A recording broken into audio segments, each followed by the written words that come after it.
तब देवताओं ने जाकर अनुसुईया जी को प्रसन्न किया। वे बोली, तुम क्या चाहते हो, बतलाओ। देवताओं ने याचना की कि पूर्ववत दिन होने लगे। अनुसुईया ने कहा, देवताओं, पतिव्रता का महत्व किसी प्रकार कम नहीं हो सकता, इसलिए मैं उस साध्वी को मनाकर दिन की सृष्टि करूंगी। मुझे ऐसा उपाय करना है जिससे फिर पहले की ही भांति दिन रात की व्यवस्था चलती रहे और उस पतिव्रता के पति का भी नाश ना हो।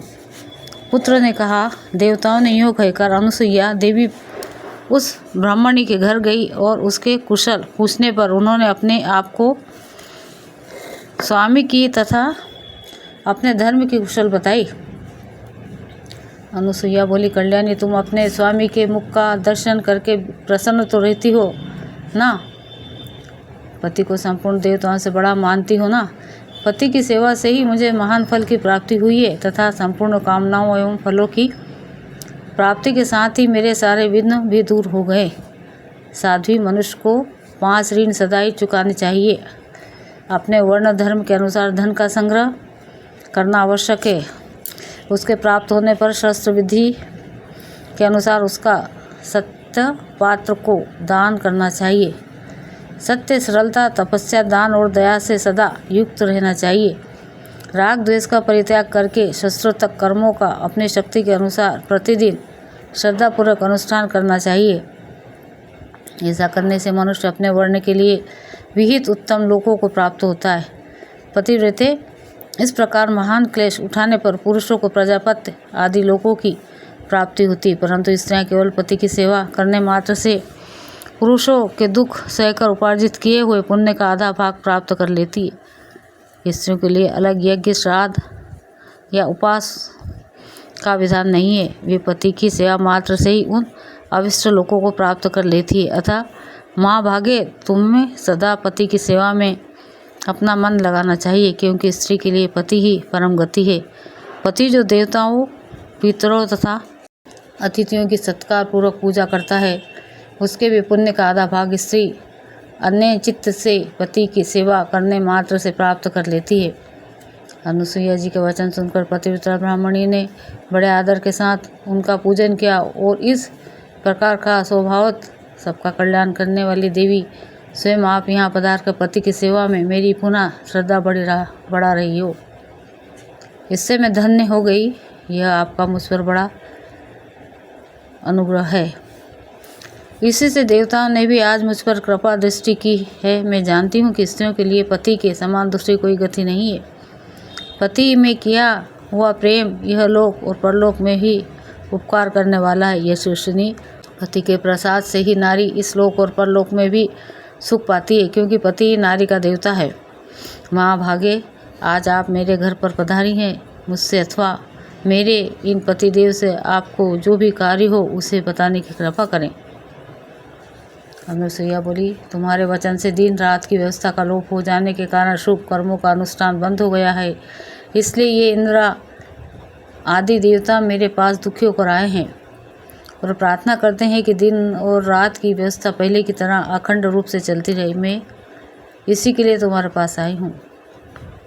मेरी यह बात सुनो। दिन न होने से समस्त यज्ञ कर्मों का अभाव हो गया और यज्ञों के अभाव से देवताओं की पुष्टि नहीं हो पाती है। अतः तपस्विनी दिन के नाश से समस्त शुभ कर्मों का नाश हो जाएगा और उनके नाश से वृष्टि भी बाधा पड़ने के कारण इस संसार का ही उच्छेद हो जाएगा। अतः यदि तुम इस जगत को आपत्ति से बचाना चाहती हो तो संपूर्ण लोकों पर दया करो, जिससे पहले की तरह भांति सूर्योदय हो। ब्राह्मणी ने कहा, महाभागे, मांडव्य ऋषि ने अत्यंत क्रोध में भरकर मेरे स्वामी मेरे ईश्वर को श्राप दिया है कि सूर्योदय होते ही तेरी मृत्यु हो जाएगी। अनुसुईया बोली, कल्याणी, यदि तुम्हारी इच्छा हो और तुम कहो तो मैं तुम्हारे पति को पूर्ववत शरीर एवं नई स्वस्थ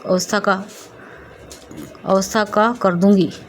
सुंदरी, मुझे पतिव्रता स्त्रियों की महामत्य का सर्वथा आदर करना है, इसलिए तुम्हें मानती हूँ।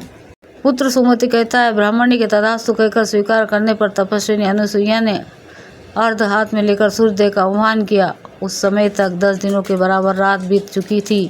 तथा भगवान सूर्य खिले हुए कमल के समान अरुण आकृति धारण किए अपने महान मंडल के साथ गिरिराज उदयचल पर आरूढ़ हुए। सूर्य देव के प्रकट होते ही ब्राह्मणी का पति प्राणहीन होकर पृथ्वी पर गिर पड़ा, किंतु उसकी पत्नी ने गिरते समय उससे पकड़ लिया। अनुसुईया बोली, भद्रे तुम विषाद ना करना, पति की सेवा से जो तपोबल मुझे प्राप्त हुआ है उससे तुम अभी देखो, विलंब की क्या आवश्यकता है।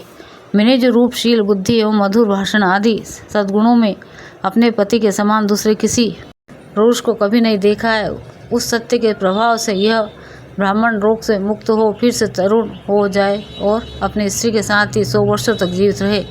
यदि मैं स्वामी के समान और किसी देवता को नहीं समझती तो उस सत्य के प्रभाव से यह ब्राह्मण रोग मुक्त होकर पुनः जीवित हो जाए। यदि मन, वाणी एवं क्रिया द्वारा मेरा सारा उद्योग प्रतिदिन स्वामी के सेवा के ही लिए होता है तो यह ब्राह्मण जीवित हो जाए। पुत्र कहता है, पिताजी, अनुसुईया देवी के इतना कहते ही वह ब्राह्मण अपनी प्रभा से उस भवन को प्रकाशमान करता हुआ रोग मुक्त तरुण शरीर से जीवित हो उठा, मानो जरावस्था से रहित देवता हो। तदनंतर दुदुम्बी आदि देवताओं के बाजों की आवाज़ के साथ वह फूलों की वर्षा होने लगी। देवताओं को बड़ा आनंद मिला। वे अनुसुईया देवी से कहने लगे। देवता बोले, कल्याणी, आपने देवताओं का बहुत बड़ा कार्य किया है तपस्विनी। इससे प्रसन्न होकर देवता आपको वर देना चाहते हैं, आप कोई वर मांगे। अनुसुईया ने कहा, यदि ब्रह्मा आदि देवता मुझ पर प्रसन्न होकर वर देना चाहते हैं, यदि आप लोग ने मुझ पर वर देने के योग्य समझा है तो मेरी यही इच्छा है कि ब्रह्मा, विष्णु और शिव मेरे पुत्र के रूप में प्रकट हो तथा अपने स्वामी के साथ में उस योग को प्राप्त करूं जो समस्त क्लेशों से मुक्ति देने वाला है। यह सुनकर ब्रह्मा, विष्णु और शिव आदि देवताओं ने एवमस्तु कहा तथा तपस्विनी अनुसुईया का सम्मान करके वे सब के सब अपने अपने धाम को चले गए।